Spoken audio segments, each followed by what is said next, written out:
Good morning. Welcome to Daily Focus. I'm thankful for the opportunity to be sharing devotions with you from Greenville, North Carolina, South Carolina, and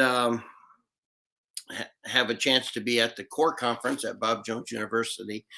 And so I just wanted to share a little bit from Psalm 10 with you.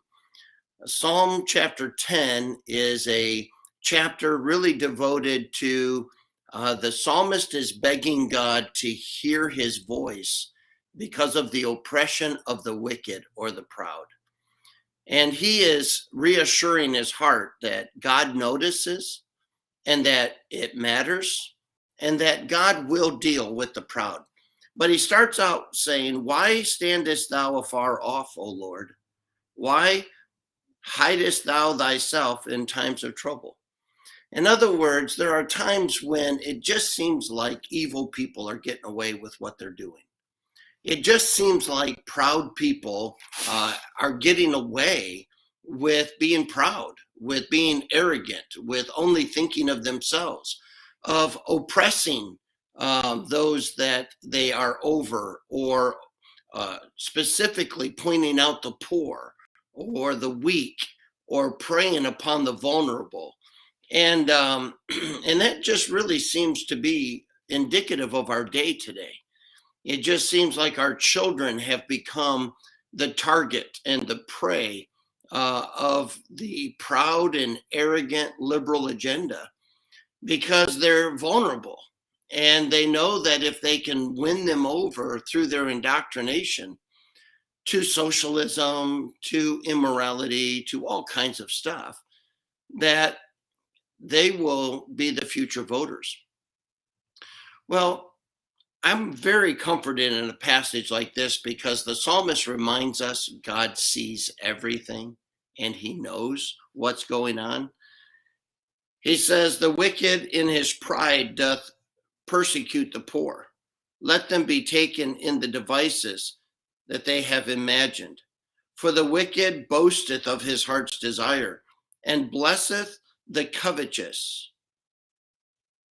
which the Lord abhorreth." In other words, he blesses the things God hates. He wants to see things happen that God is against. He is about promoting things that God punishes. And so the psalmist is just reminding the Lord, this is a very arrogant individual. The wicked, through the pride of his countenance, will not seek after God. God is not in all his thoughts. His ways are always grievous. Thy judgments are far above out of his sight. And for all his enemies, he puffeth at them. In other words, he doesn't think about consequences. He's daring God to do something. He's daring God to show up. He acts as if God doesn't exist and that he will never answer for what it is that he's doing. And then it just begins to say a lot more of things that this wicked, proud, arrogant individual does, how he oppresses people, how he operates according to his own pride and arrogance and his own agenda. He sitteth in the lurking places of the villages. In the secret place doth he murder the innocent. His eyes are privately set against the poor. He lieth in wait secretly as a lion in his den, and he lieth in wait to catch the poor. He doth catch the poor when he draweth him into his net.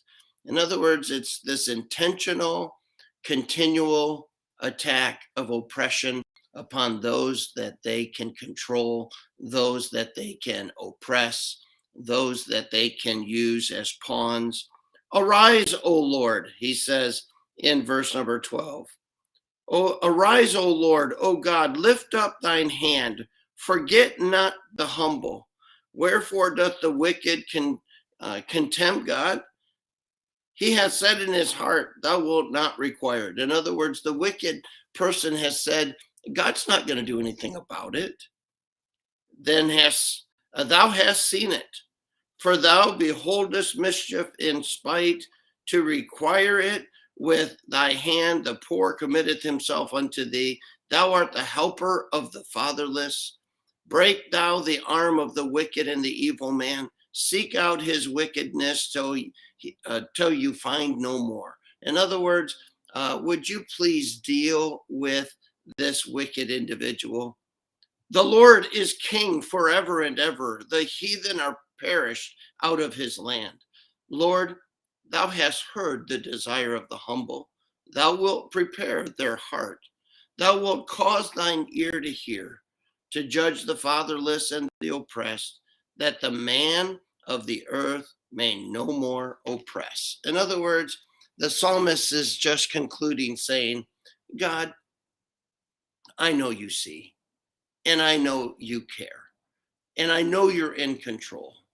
And so I'm going to find solace and comfort in the fact that I can trust you, that you will punish the proud. I don't have to try to be obsessed about it. I don't have to try to figure out a way to get even or to fix it. I can just go to God knowing that he's patient, but he's thorough, and the proud will answer to God one day. I think it's easy for us when we get into our culture and we see so much evil reigning, and they seemingly get away with it. It seems to just be growing and becoming more prominent, and it just seems to be more in our face in what they're doing and what they're saying, and the attacks that there are on God and his word and truth and morality. But you know what? God sees it, and he knows, and he will deal with it in his time. I'm thankful that he's patient with me. I'm thankful he's long suffering with me. And I'm thankful he's patient and long suffering with others. But we know that in the end, we can trust a God who always does right. He will punish the proud. Like Rick Lemke just put on here, vengeance is mine, saith the Lord, I will repay. And so we can trust him at all times. God bless you. I hope you have a great day. I'll look forward to seeing you tomorrow.